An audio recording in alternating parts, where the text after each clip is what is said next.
pagi untuk kita semua. Pagi. Baik, terima kasih atas kesempatan yang diberikan kepada kami kelompok 2.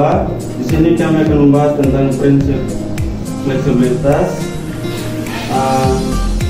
Materi pertama yaitu Nunjike Nara, yang kedua Ferawati Mone, yang ketiga Dewi Da Silva, yang keempat Maria Gua, yang kelima Polikarpus Lose, kemudian yang keenam Godeliva Obat. Ini ada 3 subtema yang akan kami bahas. Untuk materi pertama saya persilakan. Baik teman-teman, dalam pendidikan menurut Undang-Undang 20 tahun 2023 tentang Sistem Pendidikan Nasional, pendidikan adalah usaha sadar dan terencana untuk mewujudkan suasana belajar dan proses pembelajaran agar peserta didik secara aktif mengembangkan potensi pada dirinya untuk memiliki kekuatan spiritual keagamaan, pengendalian diri, kepribadian, kecerdasan, akhlak mulia, serta keterampilan yang diperlukan dirinya, masyarakat, dan bangsa negara. Nah, dalam sistem pendidikan juga ada yang namanya kurikulum. Nah, apa itu kurikulum? Menurut Undang-Undang Nomor 20 Tahun 2003 tentang Sistem Pendidikan Nasional yang berbunyi kurikulum adalah seperangkat rencana dan pengaturan mengenai tujuan, isi dan bahan pembelajaran serta cara yang digunakan sebagai pedoman penyelenggaraan kegiatan pembelajaran untuk mencapai tujuan pendidikan tertentu. Nah, sasaran pembelajaran itu sendiri adalah peserta didik. Definisi dari yang tadi sudah saya paparkan dapat disimpulkan bahwa tujuan pembelajaran itu sendiri adalah untuk meningkatkan kualitas dan kemampuan peserta didik dalam berbagai aspek kehidupan yang dapat berguna bagi dirinya sendiri. Seperti yang tadi saya sampaikan, jadi peserta didik ini, sasaran peserta didik ini adalah sasaran pembelajaran ini adalah peserta didik. Nah, peserta didik itu memiliki keberagaman dari berbagai aspek.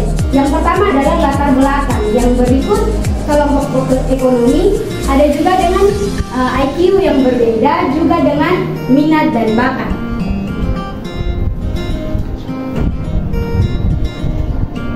Nah, proses pembelajaran dan juga kurikulum. Tujuan dari fleksibilitas ini adalah proses pembelajaran dan kurikulum yang memiliki keterkaitan erat, di mana untuk kurikulum pun harus dirancang dengan menyertakan prinsip fleksibilitas dengan menggunakan metode atau cara-cara tertentu yang sesuai dengan situasi dan kondisi tertentu tempat di mana kurikulum itu diterapkan. Ada juga dengan guna memberikan alternatif dan mencapai tujuan.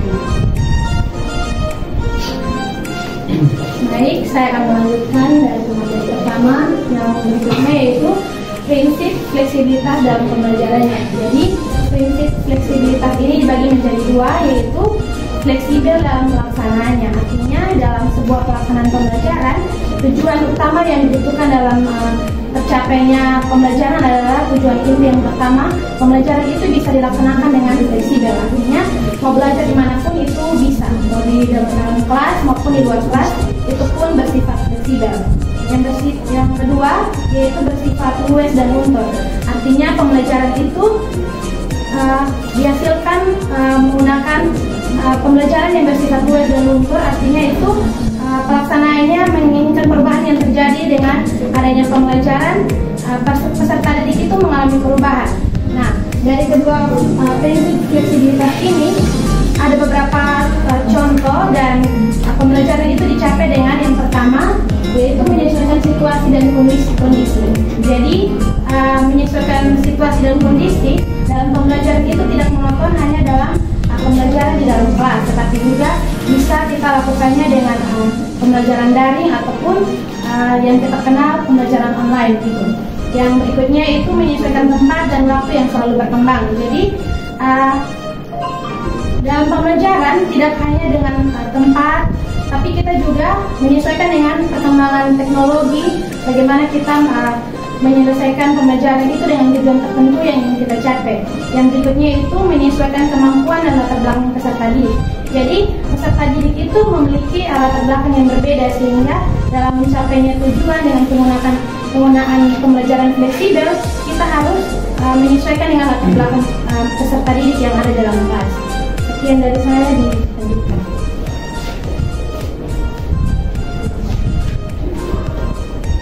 Baik, saya akan menjelaskan tentang contoh dari pembelajaran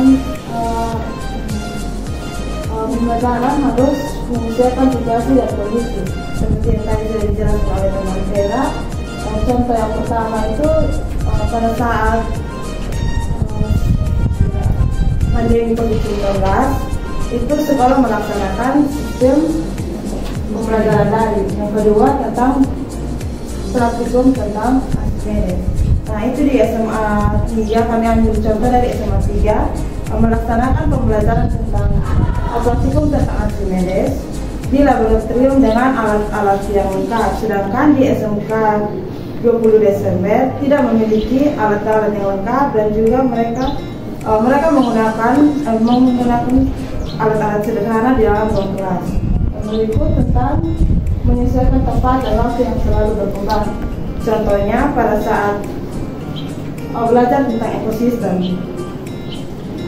Nah, itu sekolah yang berada di pegunungan, mereka akan belajar lebih mendalam tentang ekosistem hutan.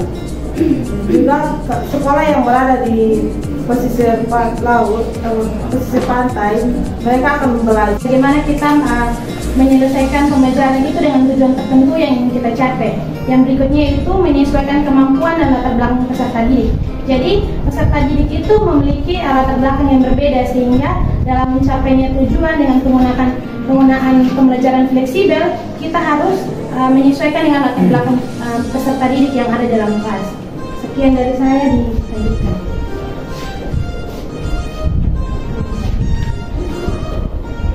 Baik, saya akan menjelaskan tentang contoh dari pembelajaran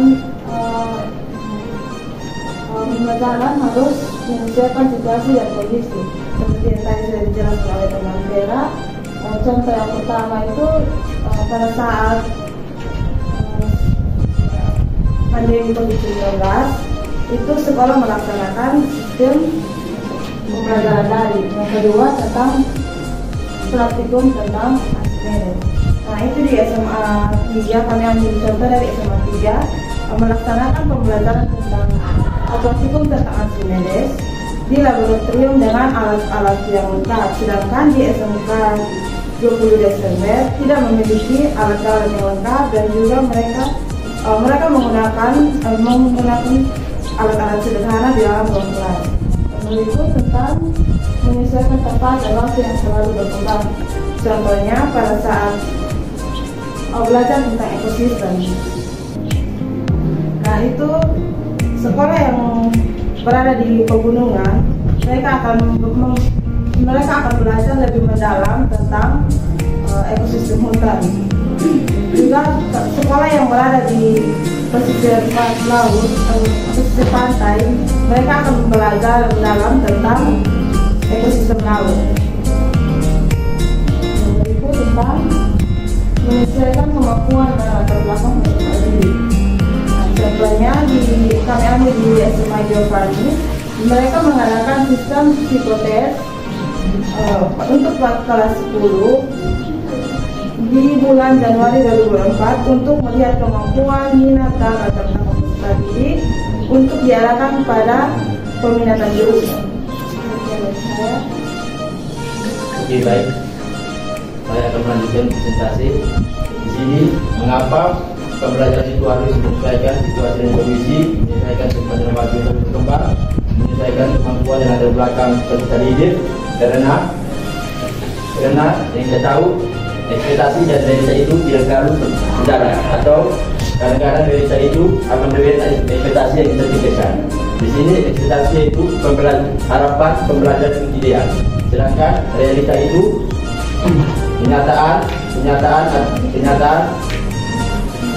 dari kenyataan dari keterbatasan yang perlu ada. Misalnya begini teman-teman, misalnya pada pembelajaran fisika di sekolah itu murid-murid sering mengharapkan guru mata pelajaran fisika itu memberikan mata pelajaran fisika yang menarik, yang baik, tapi kenyataannya ketika guru fisika masuk, guru memberikan pelajaran fisika itu dengan yang sangat membosankan, yaitu misalnya dengan menyampaikan materi-materi tanpa mempraktekkan.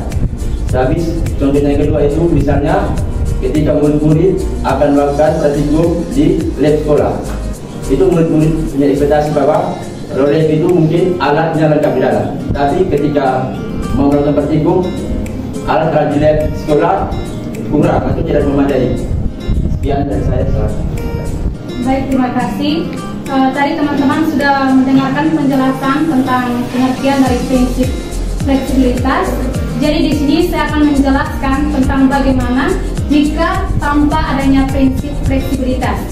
Jadi jika tanpa adanya prinsip fleksibilitas di sini, maka proses pembelajaran itu akan menjadi kaku, di mana proses pembelajaran itu tidak akan berjalan dengan baik karena tujuan dari proses pembelajaran itu tidak terwujud.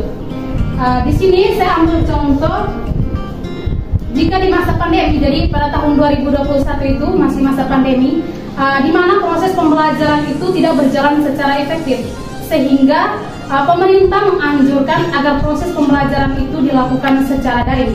Jadi hal ini merupakan contoh akan pentingnya prinsip fleksibilitas. Yang berikut berkaitan dengan gaya ceramah. Kebanyakan guru memiliki gaya mengajar itu dengan cara ceramah, sehingga ketika guru bertanya kepada peserta didik mengenai apa yang mereka inginkan, dan peserta didik menjawab bahwa proses pembelajaran yang mereka inginkan yaitu proses pembelajaran yang berpusat kepada peserta didik, sehingga di sini seorang guru bisa menerapkan strategi pembelajaran yang berpusat kepada peserta didik. Untuk selanjutnya saya serahkan kepada Kak Islam. Baik, terima kasih. Nah teman-teman sekalian, berdasarkan informasi yang disampaikan oleh keenam teman saya, dapat disimpulkan bahwa prinsip fleksibilitas itu sangat penting. Pentingnya apa? Tidak hanya bagi peserta didik, tetapi juga sebagai guru. Kita bisa lihat di sini, dari sisi seorang guru, fleksibilitas itu memberikan kesempatan kepada guru untuk dapat mengembangkan program pengajaran sesuai dengan situasi, kondisi, latar belakang peserta didik. Nah, efeknya apa? Efeknya adalah peserta didik kemudian diberikan kesempatan untuk dapat memilih program pilihan yang sesuai dengan peminatannya. Contohnya tadi di SMA Giovanni, mereka mengadakan psikotes. Dari situ bisa diketahui minat bakatnya yang seperti apa dan diarahkan menuju jurusan yang tepat di SMA. Nah, akhir kata, proses pembelajaran yang fleksibel akan membuat semua pihak itu merasa senang, nyaman, dan tercapai keinginan mereka masing-masing. Sedangkan pembelajaran yang kaku otomatis akan membuat kita merasa bosan dan segala tujuan tidak tercapai. Sekian dan terima kasih dari kelompok Dura.